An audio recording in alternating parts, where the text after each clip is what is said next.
We are on to week 14 with the top 10 plays on the slate. And let's start it off right away, ladies and gentlemen, and you beautiful fellas, with the top 5 running backs right now. The number 5 running back on the slate as of the current news that we have of this recording. Come on down, the newly found hands. The newly found hands to catch that bread and maybe even make some more now that the contract is almost over in Las Vegas. Josh Jacobs. Hey, Mr. Josh Jacobs coming off a career high 9 receptions. But over the last month of the season, the man's seen 21 receptions. And now you have no Kenyon Drake, who broke his ankle. Prayers up to him. You have Peyton Barber in that backfield, who's not much. And then Jalen Richard, who is dealing with COVID and might return for this game. He is a pass catcher for sure, but this usage has been stable all season long. And now you get Josh Jacobs right here on my projections. You can check him out down below in the description. 15.4 fantasy projection at $6,200. His team has a 20-point implied total. It's not good. They're nearly 10-point underdogs to the Kansas City Chiefs. But this newfound pass-catching role, and I don't think that off of COVID, Jalen Richard's going to come right back and be a massive threat. I mean, Jalen Richard was the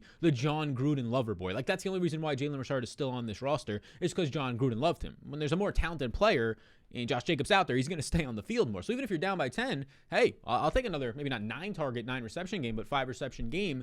At this price point, it starts to look good. This is a really strong price range, by the way, and kind of lead into some of these other players. He's going to have a positive 13% run blocking advantage while the game is close. And look, it's a 10-point spread, but this game could be a 7-point game for most of the time. I mean, it's a neutral game script at that point, and he faces the number 29 ranked Chiefs run defense. Quietly this season, you have Josh Jacobs having 14 or more fantasy points, which is a solid projection at this price point even. You want more than that, but it's not killing your lineups if he only goes for 14, 15 in 7 out of 10 games. And he has 11 or more fantasy points in 9 out of 10, 90%. The easy math there for you. So this is a interesting spot for Jacobs, who now is a top 12 running back in target share and also just overall volume of targets. Now, Jacobs is number 5. And if there's some honorable mentions, guys who are just missing out, Jamal Williams will be in that range if Swift is indeed out. Elijah Mitchell, if Kamara returns. These guys are all in that range of being in the top 5, but they just miss out in the projections down below. Now, we'll transition into the number 4 running back on the slate. And this number 4 running back on the slate is going to be a man who will end up actually being the number 1 if another running back in his backfield is indeed out.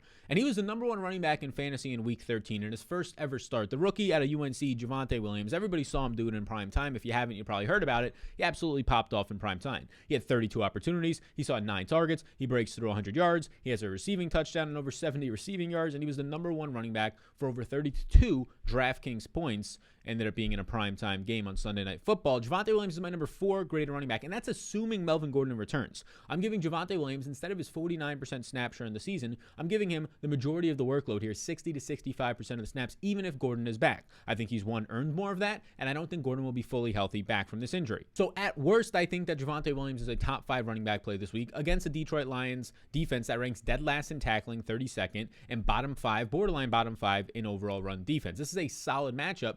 If there's no Melvin Gordon, he becomes the number 1 play in the week, and it's not going to shock anybody. He becomes the number 1 play on the week this week, the rookie Javonte Williams, and then we monitor ownership to see if we have to get away from it, but at this price point, I don't think you do that. So with Melvin Gordon even in, I have him for 14.8 fantasy points, and this Denver team, in this good of a matchup, a 4-point favorite with a very nice 25-point team total. You don't see them having that good of an advantage most of the time. A positive 36% run blocking advantage is one of the better ones of the matchup for these Denver running backs. And yeah, we saw that fantastic first game. He saw 80% of the snaps. He saw an elite overall workload in that game. And even with Melvin Gordon playing in some of these games, I mean, this is the last 4 games for Javonte Williams. And 3 out of 4 of those games, including what you just saw in week 13, he has 110 or total yards or more. 110 total yards or more, so that's good, even with Melvin Gordon in for 2 of those. He has at least 2 red zone touches or more in each game. He has 17 or more opportunities in 3 out of 4 of the games. And he has back-to-back games now of 20-plus fantasy points. I mean, he is a surefire. I mean, next year, where's he going to go? First-round pick if Melvin Gordon's not there? First-round pick for Javonte Williams, top 5. If he can close off this year hard, I mean, there's a lot of upside here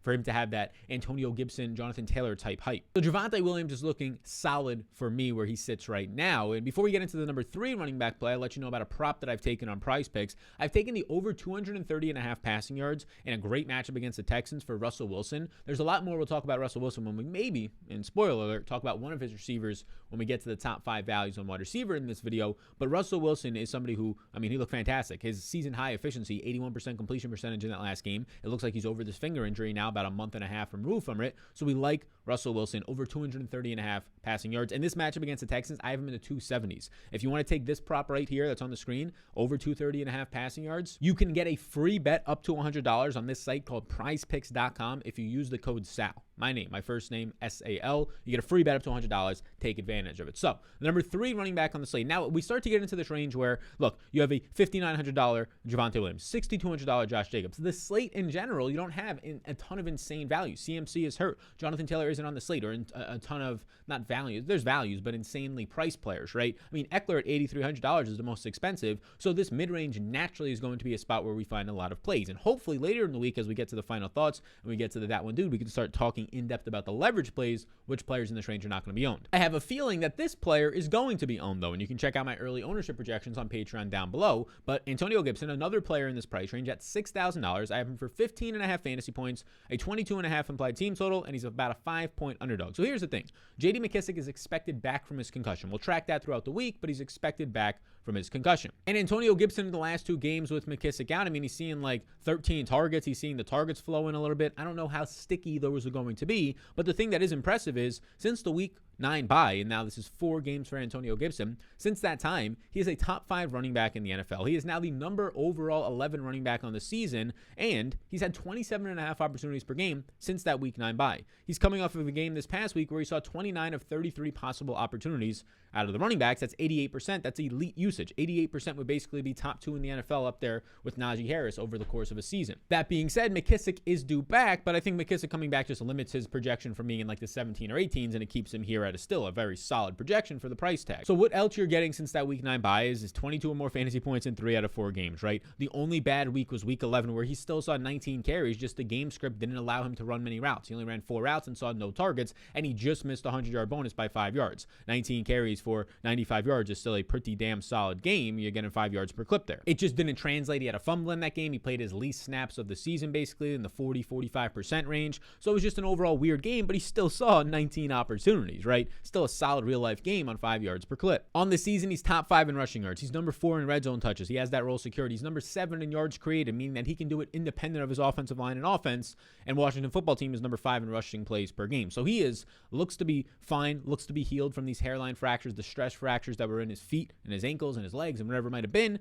He's looking good as a number 3 play. Now, I do think he picks up ownership because he just delivered for people last week. People like that he's trending in the right direction, getting all these touches. I'm talking about him. People are talking about him. So I think the number 2 value play for me, who I actually like this week, a terrible situation for him in terms of the offensive line, his offense surrounding him, the quarterback he'll have to play with this week. But I think he might end up being a leverage play, right? He might end up being a really good leverage play at the exact same price as Antonio Gibson, $6,000 Saquon Barkley I have for 15.6 fantasy points. So the same price and basically the same projection. They're both not in great spots. I mean, Saquon, a 17.5 team implied total is terrible as a 10.5 point underdog. Likely his starting quarterback is Jake Fromm, who had a fine preseason with like the Buffalo Bills. Didn't even know he was on the Giants until this week. I'm not even sure Jake Fromm or Saquon knew that he was on the team, right? But you're going to get a good matchup here. I mean, the Chargers ranked 23rd in run defense. Last week, they kind of sold out to stop the run against a Bengals team that wanted to establish it, 30-plus touches to mix in the 2 previous weeks before that. I don't know what they're going to do here. I don't know if they're going to sell out to stop the run in Saquon Barkley as much as they did in that game when they got a 24-0 lead, and then they didn't really have to worry about the run, so it's kind of skewed the stats because the Bengals are playing catch-up for most of that game.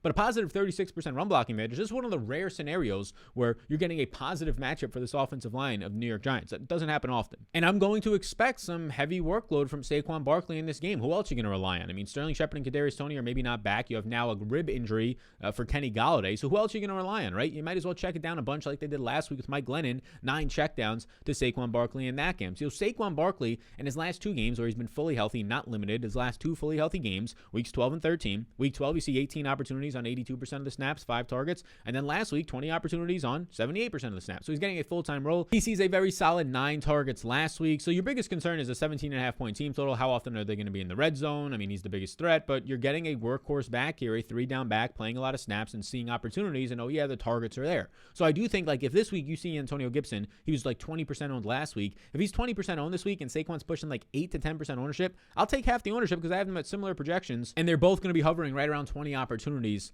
in this game. So I think that's an interesting spot for Saquon Barkley. Again, The reason why nobody wants to play him, just like Miles Sanders burning people in the past, is because he's in a terrible offense. It's not looking good. I mean, last week Miles Sanders had Gardner Minshew. We like that spot, right? I get it, a much better offensive line and run blocking team, but I do think there's some leverage opportunities every single week. Early on, this is looking like one of them, but we'll check back as the ownership comes in later in the week. Now, the number one running back play on the entire week is somebody who looks absolutely fantastic this week. All the news that we've gotten up until this point as I record this midweek is only getting better for this individual player, and that man's name is Austin Eckler. And the news that I'm talking about is that Keenan Allen is unlikely to play. I mean, we have yet to see a player this year test earlier in the week positive for COVID and be able to test back out by the end of the week. So maybe he does play, but I'm not expecting him to play. Austin Eckler even said in an interview with Matt Kelly and Roto Underworld that he does not expect Keenan Allen to play, that he's unlikely to play. So now you get Austin Eckler, who is going to be maybe the biggest beneficiary, going to be maybe the number one target now in this offense with Keenan Allen out there in those short to intermediate passes. I mean, Josh Palmer will fill in for Keenan Allen. He fits that mold. He's 210 pounds. He's like 6'2", so he fits that mold pretty nicely.